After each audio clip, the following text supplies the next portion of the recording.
Shri Ram inter college के अध्यक्ष महोदय, प्रधानाचार्य जी, प्रबंधक जी, हमारे अध्यापक बंधु, जो बहनें अध्यापन कर रही हैं, अध्यापिका बहनें, छात्रों और छात्राओं, ये बहुत प्रसन्नता का विषय है कि आज आपके विद्यालय में अध्यापक दिवस का आयोजन किया गया है, जिसको आप टीचर्स डे के रूप में मनाते हैं। एक बार विद्यार्थी लोग, आप लोग शांत हो जाइए, ज़रा आवाज़ कम करेंगे बच्चे तो और अच्छा सुनाई पड़ेगा।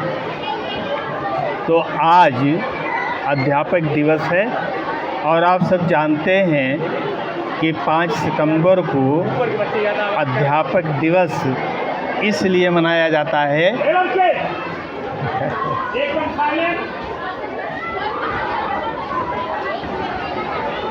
बच्चों, अध्यापक दिवस आज 5 सितंबर को इसलिए मनाया जाता है कि हमारे देश के जो दूसरे राष्ट्रपति थे, डॉक्टर सर्वपल्ली राधाकृष्णन, 5 सितंबर 1988 को उनका जन्म हुआ था।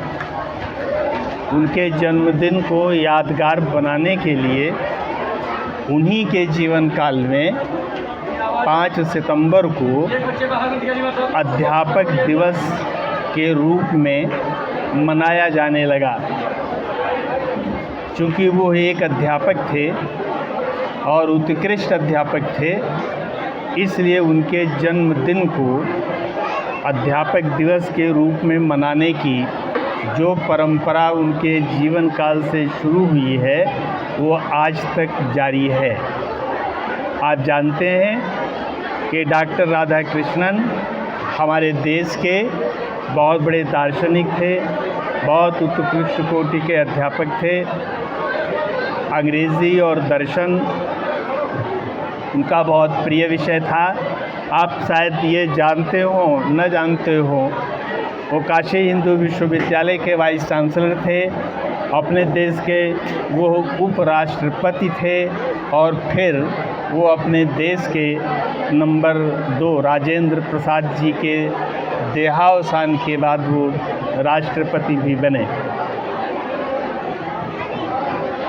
हमारे देश में यानी अपने भारत में टीचर्स डे, अध्यापक दिवस मनाने की चीज़ तो जब वो राष्ट्रपति बने तब से हुई, लेकिन आप ये अच्छी तरह से जानते हैं कि हमारे यहाँ गुरु पूर्णिमा को गुरुओं के प्रति सम्मान की भावना व्यक्त करने का एक जो है पर्व निर्धारित है और गुरु पूर्णिमा को हम अपने भारतीय परंपरा के अनुसार गुरुजनों का सम्मान करते हैं, उनके प्रति आदर व्यक्त करते हैं, गुरुदक्षिणा देते हैं और इन सब चीज़ों को हम बहुत विधि विधान के साथ, बड़ी निष्ठा के साथ करते हैं।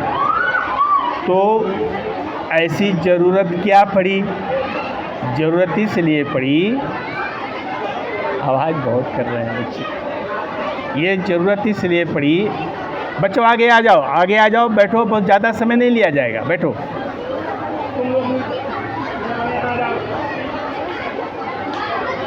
ज्ञान परंपरा में जो हमारी एक वैज्ञानिक परंपरा है, उसमें बिना गुरु के न तो ज्ञान प्राप्त होता है और प्राप्त होता भी है तो वो परिपूर्ण नहीं माना जाता है।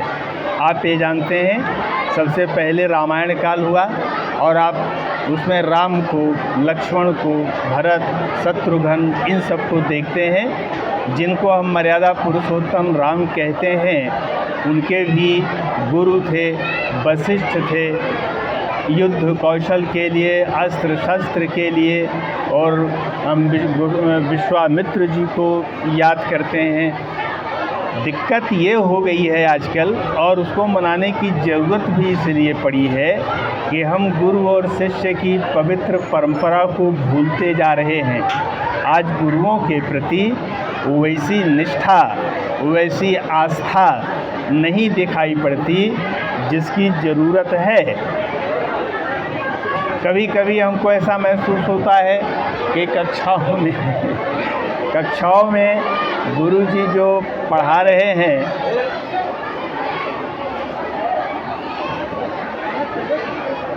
कभी कभी ये बच्चों महसूस होता है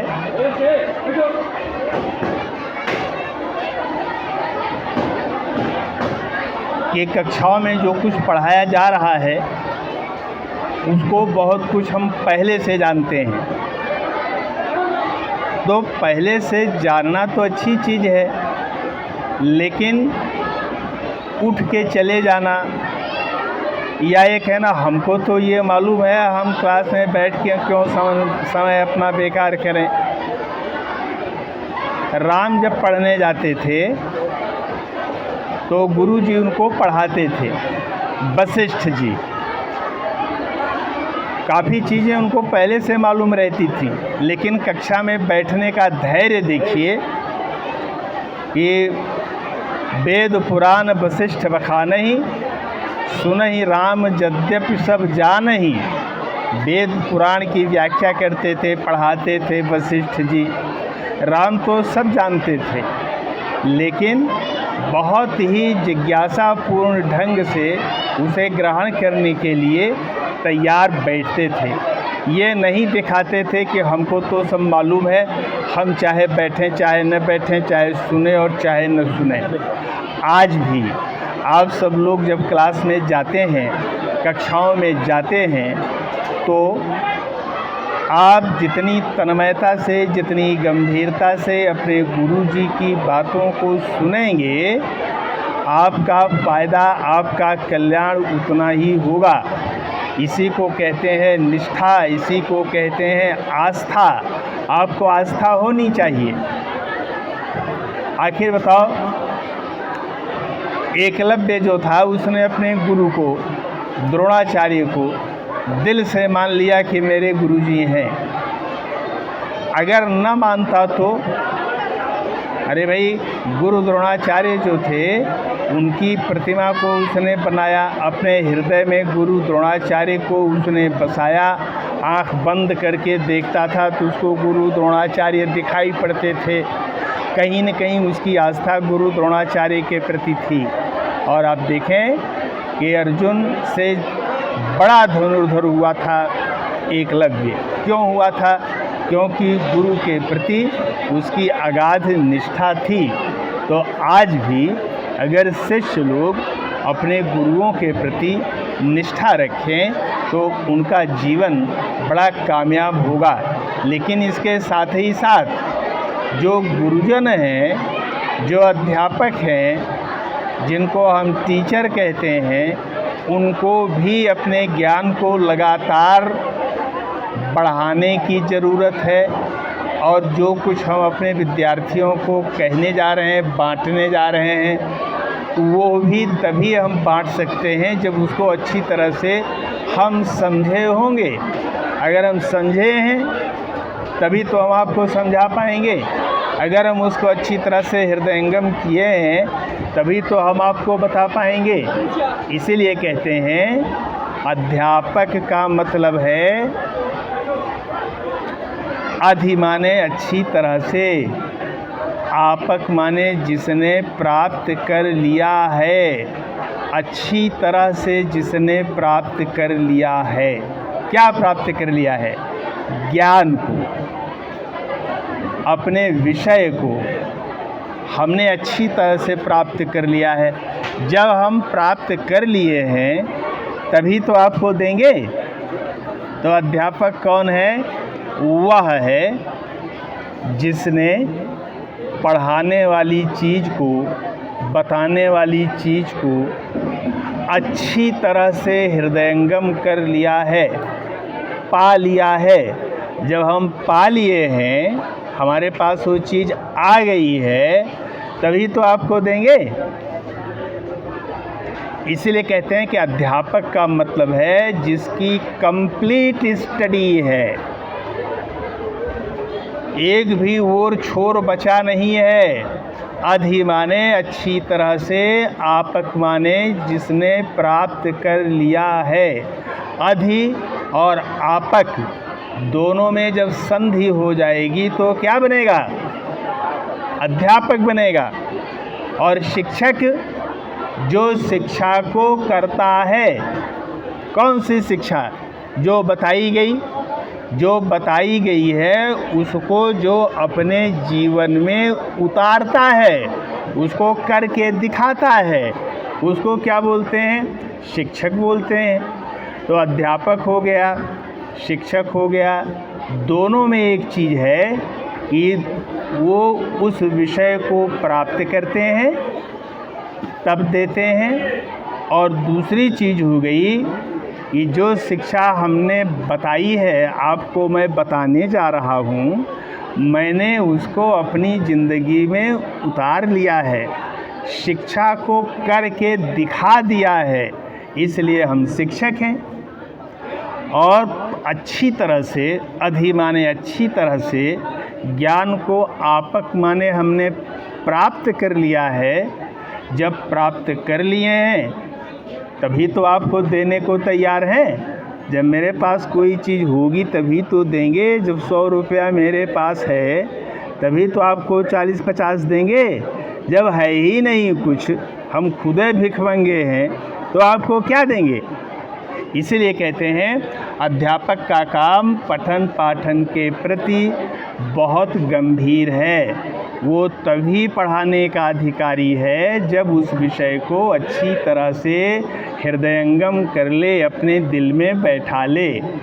शिक्षक वही होगा, शिक्षा देने के लिए जब हम खड़े हो रहे हैं, जो शिक्षा दे रहे हैं उसको हम अपने जीवन में करके दिखाएं।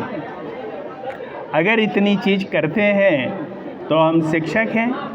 और उसी निष्ठा के साथ कक्षा में बैठकर आप पढ़ने के लिए, ज्ञान को प्राप्त करने के लिए समर्पित भाव से बैठें, पूरी निष्ठा के साथ बैठें, आधे मन से नहीं, आधे दिल से नहीं। जब पूरे मन से बैठेंगे तब आप किसी चीज़ को ध्यान से सुनेंगे, और जब सुनेंगे तो वो आपके दिल में वैसे ही अंकित हो जाएगा जैसे पत्थर पे लकीर।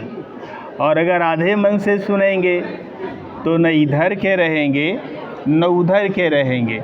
इसलिए कक्षा में कहते हैं मनोयोग पूर्वक बैठो। मनोयोग माने जिसमें मन का भी योग हो, दिल का भी योग हो। मन और दिल लगा के कक्षा में बैठना चाहिए।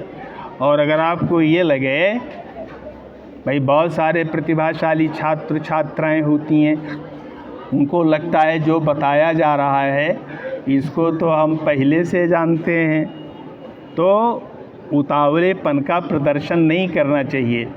बगल वाले को खोद के नहीं बताना चाहिए है जो पढ़ा रहे हैं उसको हमको तो पहले से मालूम है, नहीं। या फिर आप राम का उदाहरण लेंगे। वशिष्ठ पढ़ाते थे, राम सब पहले से ही मालूम रहता था। वेद पुराण वशिष्ठ बखानहि, सुनहि राम यद्यपि सब जानहि। वो तो सब जानते थे जो पढ़ाते थे वो, लेकिन कहते थे नहीं, मैं शिष्य के रूप में बैठा हूँ और वैसे ही उत्सुक होकर जिज्ञासापूर्ण ढंग से मैं गुरुजी की बातें सुनूंगा जो वो बता रहे हैं। ऐसे सुनूंगा जैसे मैं पहली बार सुन रहा हूँ, मैं कुछ जानता ही नहीं। कौन आ रहा है? कौन है? हाँ हेलो। तो मेरे कहने का मतलब है आज शिक्षक दिवस जो है, अध्यापक दिवस जो है, वो इसलिए ज़रूरी कर दिया गया है। डॉक्टर राधाकृष्णन पूरी दुनिया के सबसे बड़े दार्शनिक व्यक्ति थे, सबसे बेहतर अध्यापक थे, सबसे सुंदर अध्यापक थे, प्रभावी अध्यापक थे। उन्होंने महसूस किया कि गुरु और शिष्य की परंपरा जो हमारे देश की बड़ी महत्वपूर्ण परंपरा थी, खत्म होती जा रही है। शिष्यों के मन में गुरुओं के प्रति श्रद्धा कम होती जा रही है और अध्यापकों के हृदय में भी विद्यार्थियों के प्रति जो कुछ अधिकतम देने की इच्छा है वह भी मरती जा रही है। तो कहीं न कहीं श्रृंखला टूट रही है।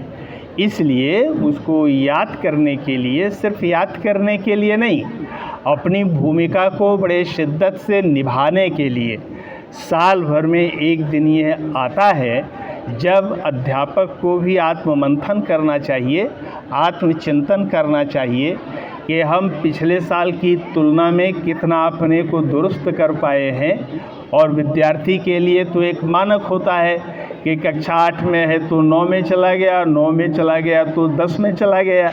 लेकिन गुरु जी के लिए केवल यही इतना पर्याप्त नहीं है कि वो आए क्लास में बेमन से चले जाएं। देखो, जो काम बेमन से किया जाएगा, अगर हम बेमन से पढ़ाएंगे तो बच्चे बिल्कुल नहीं सुनेंगे। लेकिन अगर हम कोई ऐसी चीज़ बताएंगे जो उनके लिए नई होगी तो वो तो आए ही हैं सीखने, वो तो सीखेंगे ही।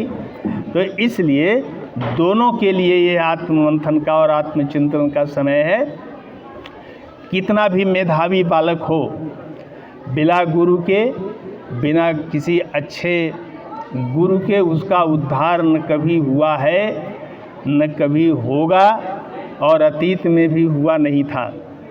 अगर ऐसी बात न होती तो एकलव्य जैसा प्रतिभाशाली धनुर्धर, जिसे द्रोणाचार्य ने किन्हीं कारणों शिष्य मानने से इनकार कर दिया था, लेकिन उसके हृदय में ये निष्ठा थी कि हम जब आँख मूंद कर अपने दिल में देखेंगे तो द्रोणाचार्य दिखाई पड़ेंगे। उसने मिट्टी की एक मूर्ति बनाई, सामने रखा, रोज़ उन्हीं को देख के अभ्यास करता था। इसलिए कहते हैं श्रद्धावान लभते ज्ञानम। ज्ञान किसको मिलता है? जो श्रद्धावान रहता है। गुरु के प्रति श्रद्धा करो, चाहे गुरु सामने हो चाहे न हो। आपकी निष्ठा अगर है तो आपको जो अंतर, जिसको कहते हैं अंतर्मन, सूक्ष्म शरीर, उसकी किरणें आप तक पहुँचेंगी। जब आप कहते हैं कि हम उनसे बहुत प्रभावित हैं, तो प्रभावित होने का मतलब क्या हुआ? कहते हैं कि हम आपसे प्रभावित हैं, आपका असर मेरे ऊपर है। प्रभा का मतलब प्रकाश, रोशनी। अगर हम आपके पास बैठे हैं, आपकी रोशनी मेरे ऊपर आ रही है, तो जाहिर सी बात है जहाँ तक आपकी रोशनी पहुँचेगी वहाँ तक अंधकार नहीं रहेगा। इसी को कहते हैं असर करना। मोबाइल आप लिए हैं, लाइट आपने जला दिया है, सामने बैठा हुआ है, आखिर उसके चेहरे पर कोई लाइट पहुँची कि नहीं पहुँची? इसी को कहते हैं अच्छे गुणों से हम, और जितना प्रभावित होते हैं उतना कुप्रभावित भी होते हैं। तेज़ लाइट तेज़ पहुंची, आँख चौंधिया गई। खराब आदमी का संगत करेंगे तो तेज़ लाइट आँखों को चौंधिया देगी। तो इसलिए कहते हैं आपको भगवान ने विवेक दिया है, आप उन सब जगहों पर बैठें, उन गुरुओं के पास बैठें जिनका मार्गदर्शन आपको समाज में ऐसा काम करने के लिए प्रेरित करता है जिससे समूह का लाभ हो, केवल अपना लाभ न हो। अगर हमने अपना ही लाभ किया तो हम में और जानवर में फ़र्क ही क्या है? इसलिए कहते हैं अहम को छोड़ो, वयम में विश्वास करो। अहम माने मैं। जब आप कहते हैं, संस्कृत में अहम का मतलब मैं, जब आप कहते हैं मैंने किया, मैंने आपको दिया, मेरा परिवार है, मेरा रुपया है, मेरी गाड़ी है, जब आप मेरी मेरी मेरा मेरा करते हैं तो इसका मतलब है आपके भीतर एक घमंड है, ये सब कुछ मेरी वजह से है। हमारी संस्कृति कहती है नहीं। किसान भी कहता है भगवान की मेहरबानी थी, खेती अच्छी हुई। काम तो वो खुद करता है, लेकिन श्रेय किसको देता है? भगवान को देता है। हम सब सुखी रहें। वयम, वयम माने हम सब, अकेले आप नहीं। हमारी प्रार्थना उस समय जब जाति पाति कुछ नहीं थी। आप शिक्षा इससे लीजिए, पुराने ऋषियों को देखिए, महर्षियों को देखिए, और इधर आइए, बहुत आगे न जाइए, बहुत पीछे न जाइए। हमारे हिंदी में जो भक्ति काल है, रीति काल है, किसी भी कवि के नाम के बाद जाति है? चंदवरदाई जाति है? जरा भक्ति काल में आइए। सूरदास क्या चौबे लिखते हैं? तुलसीदास क्या दूबे लिखते हैं? नहीं लिखते ना। आप बिहारी को देखें, रीतिकाल में बड़े मशहूर कवि हैं। बिहारी लाल अपनी जाति लिखते हैं। रत्नाकर, पद्माकर, देव, ये जितने कवि हैं, जाति का लिखना तो शुरू हुआ एकदम 1850 ईस्वी के बाद। आधुनिक काल में, और इसमें भी जितने मशहूर लोग थे उन्होंने अपनी जाति नहीं लिखी। विवेकानंद खत्री थे, क्या लिखा?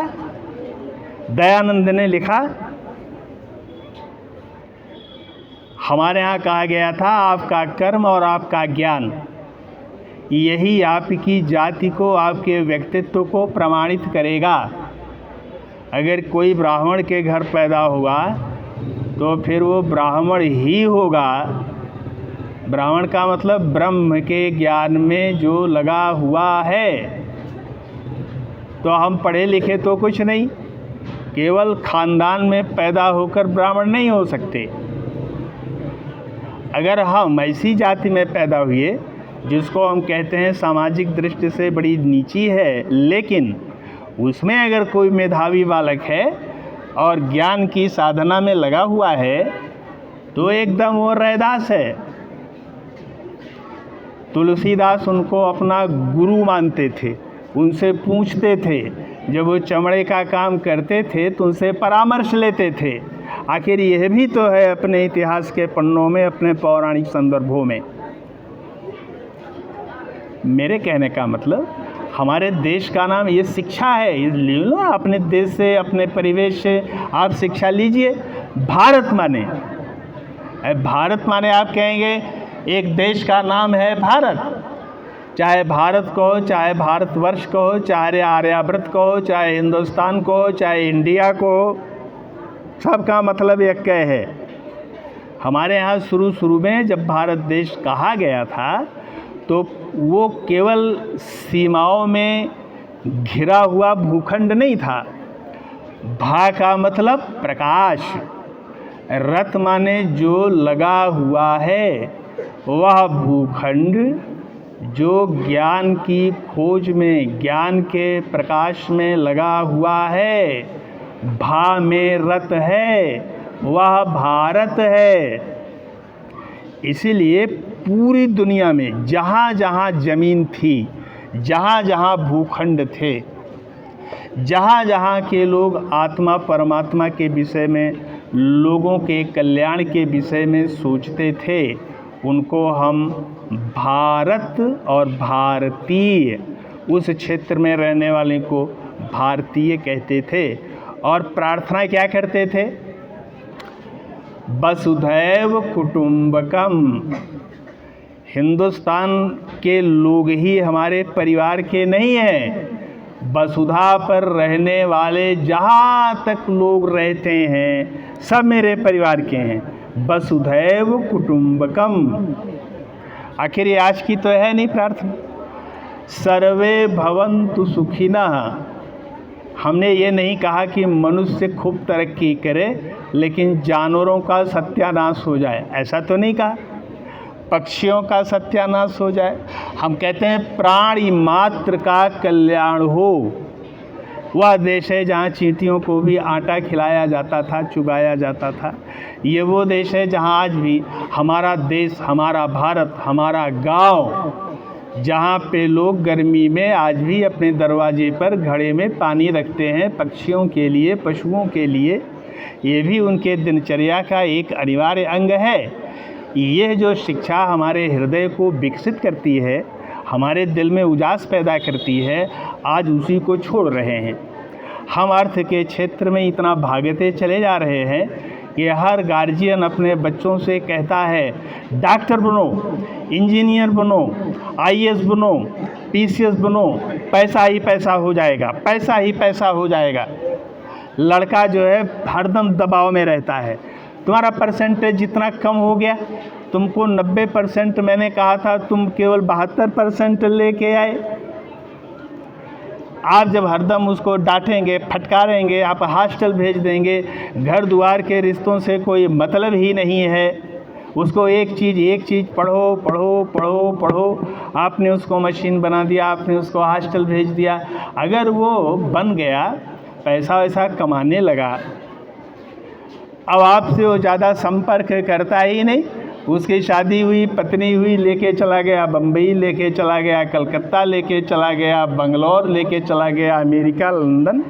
अब आप कहते हैं मैंने पूरी ज़िंदगी उसकी तरक्की में लगा दी, क्या से क्या नहीं किया, अपनी शौक़ अधूरी की, अपनी ज़रूरतें मैंने काटी और इसको पढ़ाया। मैं नहीं जानता था ये मेरे को धोखा दे देगा।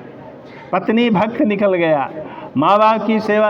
अरे आपने उसको कभी बाप का प्यार दिया? कभी आपने उसको अपनी गोद में खिलाया? कभी आपने उसको पुलू लुलू किया? कुछ नहीं, डांटा फटकारा। हाँ, उस अशिक्षित बाप ने ज़रूर अपने कंधे पे लिया, घोड़ा बन के पीठ पे बैठाया, खंता मनता किया, पुलू लू किया, तो उसके बच्चे गर्मजोशी से अपने माँ बाप को याद करते हैं। जब वो बीमार होता है तो लड़का कहीं भी वो भाग के आता है माँ के पास, बाप के पास। लेकिन जो डांट फटकार के ज़बरदस्ती जिसको आपने लगाया, उसकी ज़िंदगी बनाई, तो उसकी बुद्धि तो खूब विकसित हो गई, लेकिन दिल सूख गया। उसके दिल में माँ के लिए, बाप के लिए, भाई के लिए, बहन के लिए, भौजी भौजाई के लिए कोई स्नेह नहीं, कुछ नहीं। पैसा भेज दिया, पिताजी आप बीमार हैं, हम पैसा आपको भेज दे रहे हैं, एडमिट हो जाइए, आपका इलाज हो जाएगा। आदमी चाहता है कि जब मैं बीमार पड़ूं, आदमी चाहता है मैं जब हॉस्पिटल में रहूं तो कोई आए, मेरे माथे पे हाथ रखे, मेरा हाथ पकड़े, पूछे दादा कैसे हो, पूछे अम्मा कैसी हो। जितनी दवा फ़ायदा करेगी, अगर कोई अपना बच्चा, अपना शुभचिंतक हाथ पकड़ के ऐसे पूछेगा, इसी को कहते हैं गर्मजोशी से मिलना, इसी को कहते हैं रिश्तों में गर्माहट। ये ख़त्म हो गई। आदमी हम नहीं बने, हम कोरे दौड़ रहे हैं, जैसे मरीचिका होती है, पैसे के पीछे, पैसे के पीछे, पैसे के पीछे। शास्त्र कहता है धर्मार्थ कामो सममेव सेव्या, यो हेक सक्तः सजनो जगन्यः। धर्म, अर्थ, काम, मोक्ष, तीन इस ज़िंदगी में मिलते हैं। लोग कहते हैं मोक्ष मरने के बाद मिलता है। श्रुति कहती है धर्मार्थ कामो सममेव सेव्या, धर्म को, अर्थ को, काम को सम माने बराबर बराबर सेवन करो। अगर किसी को ज़्यादा, किसी को कम सेवन किया तो सजनो जघन्य, समझो अपराध कर रहा है वो आदमी अपने प्रति। आप पैसा खूब कमाए, खूब कमाए, खूब कमाए, खूब कमा रहे हैं, अर्थ खूब कमा रहे हैं, धर्म से विरत हैं, काम से विरत हैं। काम माने जो कामना है, जो आपकी इच्छा है, इच्छा करते हैं तो उसी के हिसाब से काम भी करते हैं। तो मेरे कहने मतलब जहाँ बराबर बराबर की बात की गई है, वहाँ आप केवल इच्छाएं करते हैं और काम भी करते हैं, तो धर्म की नहीं और इसकी नहीं। तो एकांगी जीवन हम जीने के लिए अभिशप्त है। राधा कृष्ण भारतीय दर्शन को उद्धृत करते थे, जिनके लिए हम टीचर्स डे मनाने बैठे हैं। वो कहते थे भारतीय संस्कृति का मूल मंत्र है त्याग, भोग नहीं। भोग की कोई सीमा नहीं। आग में चाहे जितना डालते जाओ डालते जाओ डालते जाओ, आग की भूख कभी शांत हुई है? नहीं। तृष्णा न जीर्णा वयमेव जीर्णा। इच्छाएं नहीं बूढ़ी होती, शरीर बूढ़ा होता है। इंद्रियों में भगवान ने जीवा ऐसी दी है, एकमात्र इंद्रिय है। कान जो है कमज़ोर हो जाता है, रोशनी कम होती है, आँख कमज़ोर हो जाती है, वायु बतास पकड़ता है, टांग कमज़ोर हो जाती है, दिल जवाब देता है। लेकिन जिह्वा ऐसी है बिना हड्डी की, ये जो स्वाद जो चटखारे लड़कपन में लेके वो मौज करती थी, बुढ़ापे में भी वही चटखारे लेके वो नहीं बूढ़ी होती। और मज़े की बात, जिह्वा को दोहरा काम दिया गया है, बोलने का भी और स्वाद लेने का भी। 2 in 1 जिह्वा है, बूढ़ी नहीं होती। दांत बाद में आता है, पहले चला जाता है। जिह्वा शुरू से आती है, अंत तक बनी रहती है। तो कहते हैं जीभ को कंट्रोल में रखो तो 2 चीज़ों का फ़ायदा होगा। एक तो अनाप शनाप खाओगे नहीं, बीमार नहीं पड़ोगे अगर जीभ कंट्रोल में है तो। और दूसरी चीज़, लड़ाई झगड़ा भी नहीं होगा किसी से, अप्रिय बोलोगे, गड़बड़ बोलोगे, जीभ है तो बुलवाती है। तो कहते हैं कि जिह्वा जो है वह नियंत्रण में रखी जानी चाहिए। बनारस में एक संत हुए थे, उनका नाम था काठ जिह्वा, काष्ठ जिह्वा। ये मतलब उन्होंने एक ठू बनवाया था बक्सा, मुंह में डाल दिया था, जीभ उसी के अंदर रहती थी। उनको कहा जाता था काष्ठ जिह्वा। वो कहते थे न बोलेंगे न स्वाद लेंगे, न दुनिया से हमको कोई बैर और दुश्मनी, और न स्वाद लेने से कोई हमको लालच। तो उनको कहा जाता था काष्ठ जिह्वा स्वामी। काष्ठ जिह्वा स्वामी ने रामचरितमानस की टीका लिखी है।